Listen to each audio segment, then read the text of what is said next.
자, 오늘 우리가 한번 깊게 파고들어 볼 내용은요. 바로 국가 정체성에 대한 겁니다.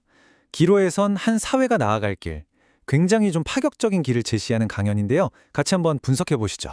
자, 이 강연은요, 좀 특이하게 시작해요. 바로 국경일 이야기부터 꺼냅니다. 국경일의 깊은 의미, 그러니까 단순히 태극기 흔드는 날이 아니라는 거죠. 우리가 너무나 당연하게 생각해 왔던 것에 대해서 그게 정말 맞을까? 하는 질문을 툭 던지면서 시작합니다. 국경일이 되면 우리는 보통 뭐 하죠?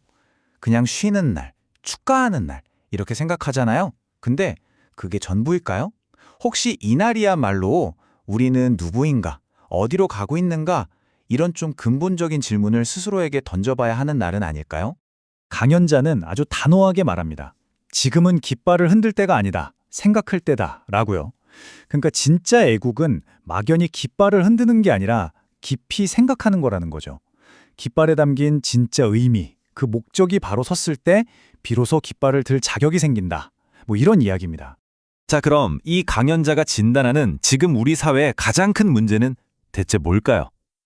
한마디로 카르텔 국가라고 정의합니다. 그 핵심은 바로 심각한 내부 갈등이고요. 그러니까 우리 사회가 굉장히 강력하고 또 자기 이익만 챙기는 그런 조직들 때문에 완전히 쪼개져 있다는 거예요. 이 조직들을 카르텔이라고 부르는데 이게 마치 국민들의 에너지를 쭉쭉 빨아먹으면서 커졌고 그 결과 사회가 안에서부터 분열되고 있다는 거죠. 그럼 그 카르텔이 대체 어디냐? 강연에서는 딱 짚어서 이야기합니다. 바로 정당, 그리고 대형 종고단체들, 또 노동계, 심지어 교육계까지. 이들이 각자 자기 밥그릇, 자기 영역을 지키려고 서로 싸우고 있다는 겁니다. 정말 충격적인 표현을 쓰는데요. 대한민국은 지금 스스로와 전쟁 중이다. 이건 조직들 간의 전쟁이다 라고 말합니다. 와, 이게 무슨 뜻이겠어요? 나라 전체가 하나로 뭉치는 게 아니라 그냥 각 조직들이 서로 주도권 잡으려고 싸우는 전쟁터가 됐다는 거죠. 자, 이렇게 조직들이 싸우고 있으면 우리 같은 일반 시민들은 어떻게 될까요? 강연자는 이렇게 봐요. 다들 배울 만큼 배웠고 똑똑한데 막상 이런 갈등 앞에선 그냥 지켜만 본다는 거죠. 수동적인 방관자가 되는 거예요. 그러다가 정말 이러다 다 죽겠다 싶은 위기가 와야만 마지못해 뭉친다는 아주 뼈아픈 지적입니다. 자, 문제가 이렇게 심각합니다. 그럼 해결책은 뭘까요? 여기서 아주 흥미로운 이 강연의 핵심 개념이 등장합니다. 바로 70%라는 티핑 포인트예요. 새로운 통합을 위한 법칙이라고 할 수 있죠. 지금 우리 시스템을 한번 보세요. 보통 51%, 과반수만 넘으면 이기잖아요. 선거든 법안이든. 근데 강연자는 이게 문제라고 지적해요. 51%가 이기면 나머지 49%는 뭐가 되죠? 패배자가 되죠. 그럼 거기서부터 분열과 원망이 생긴다는 겁니다. 하지만 만약에 70%가 동의하면 어떻게 될까요? 이건 그냥 이기고 지는 문제가 아니에요. 이건 압도적인 합의죠. 그럼 나머지 30%도 이건 대세구나 하고 따라오게 된다는 겁니다. 이게 바로 통합이라는 거죠. 이게 그냥 뭐 정치 공학적인 이야기가 아니에요. 강연에서는 이걸 3대 7의 법칙이라고 부르면서 마치 자연의 원리처럼 설명합니다. 공동체의 뜻이 진짜 하나로 뭉치려면 최소 70%의 동의가 필요하다는 거죠. 이게 바로 사회가 조화를 이루고 나라가 진짜 주권을 갖는 길이라고요. 바로 이 숫자 70%. 굉장히 단순하죠? 그런데 이 강연에서는 바로 이 숫자 하나가 꽉 막힌 우리 사회의 미래를 여는 마스터키라고 이야기하는 겁니다. 정말 흥미롭지 않나요? 핵심은 이겁니다. 국민의 70%가 한 목소리를 내면 그건 그냥 의견이 아니라 국민의 뜻 그 자체가 되는 거예요. 그러면 내부의 어떤 세력도 심지어 주변 강대국들조차 함부로 간섭할 수 없는 강력한 힘이 생긴다는 거죠. 자, 그럼 이 강력한 70% 원칙을 손에 쥐고 뭘 해야 할까요?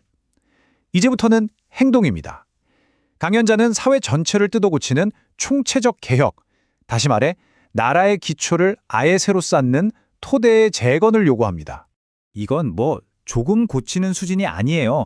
그야말로 대수술입니다. 정치, 노동, 교육, 기업, 그리고 종교까지 이 5대 분야의 판을 완전히 새로 짜야 한다는 정말 근본적인 재설계를 요구하는 겁니다. 그런데 이렇게 엄청난 일을 누가 해야 할까요?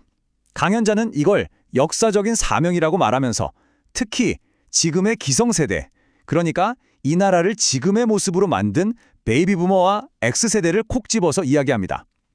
이 개혁을 이끄는 것이야말로 당신들 세대의 마지막 소명이자 인생을 완성하는 길이라고 말이죠. 자, 이제 강연이 막바지로 향하는데요. 끝맺음이 정말 보통이 아닙니다. 그냥 오늘 내용 요약하면 이렇습니다가 아니에요. 마치 미래에서 온 경고장처럼 하나의 예언을 선포하면서 끝을 냅니다. 정말 놀랍게도 강연을 한 바로 그날 2026년 2월 28일을 선포의 날이라고 딱 못을 박습니다. 그리고 이날을 기점으로 미래에 대한 공식 선언을 하는 거죠. 2026년 3월 1일부터 모두를 위해 살지 않는 자들은 쓰러질 것이다. 병들고 무너질 것이다. 와, 이거 거의 최후 통첩이죠. 나라와 인류 전체를 위해 헌신하지 않는 리더라면 그 대가를 치르게 될 거라는 영적이면서도 육체적인 아주 무서운 경고인 셈입니다. 결국 이 모든 이야기는 우리에게 하나의 묵직한 질문을 던집니다. 한 민족이 진짜 주인, 진정한 주권을 갖기 위해서 대체 무엇이 필요한가?